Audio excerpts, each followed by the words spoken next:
এক্স-রশ্মি আবিষ্কারক Wilhelm Conrad Röntgen 1845 খ্রিস্টাব্দে জন্মগ্রহণ করেন, 1923 খ্রিস্টাব্দে মারা যান। উইলহেম কনরাড রন্টজেন 27শে মার্চ 1845 সালে বর্তমানের রেমসেইড, জার্মানিতে জন্মগ্রহণ করেন।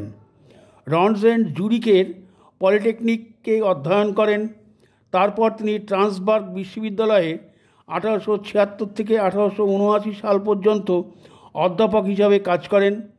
তিনি গিয়াসেন বিশ্ববিদ্যালয়ে 1879 থেকে 1888, উডসবার্গ বিশ্ববিদ্যালয়ে 1888 সাল থেকে 1900 সাল এবং মিউনিকে 1900 শতাব্দী থেকে 1920 সাল পর্যন্ত বিশ্ববিদ্যালয়ে পদার্থবিজ্ঞানের অধ্যাপক ছিলেন।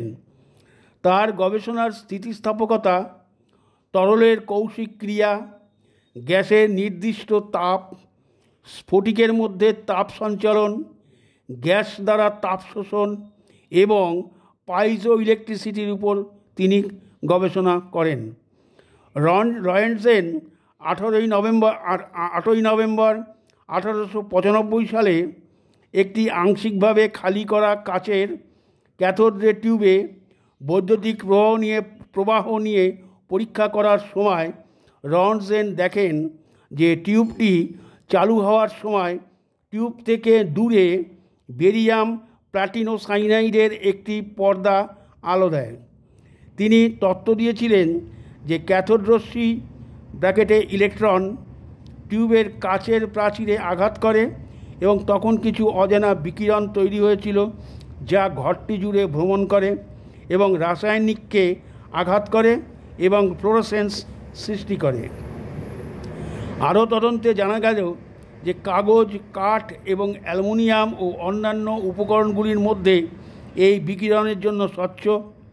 তিনি দেখতে পান যে এটি ফটোগ্রাফিক প্লেটগুলোকে প্রভাবিত করে এবং যেহেতু এটি প্রতিফলন বা প্রতিসরণের মতো আলোর সাথে সম্পর্কিত নয়, এর অনিশ্চিত প্রকৃতির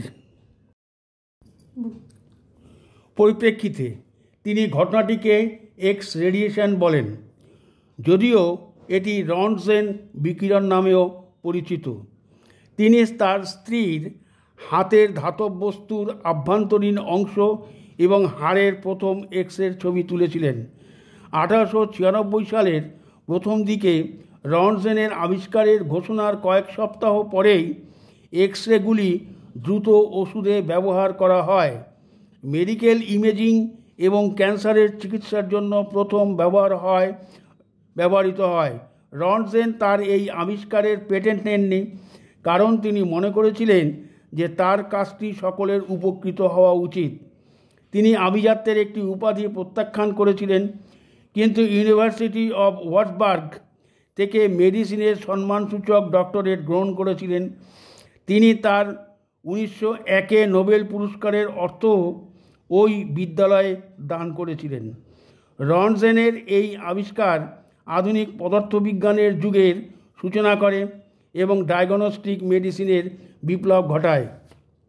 প্রথম বিশ্বযুদ্ধের সময় রন্টজেন দেউলিয়া হয়ে পড়েন এবং তিনি তার দেশের বাড়িতে মিউনিখের কাছে ওয়েলহেইস এ শেষ বছরগুলি কাটান। রন্টজেন 10ই ফেব্রুয়ারি 1923 সালে অন্ত্রের কার্সিনোমাতে মারা যান।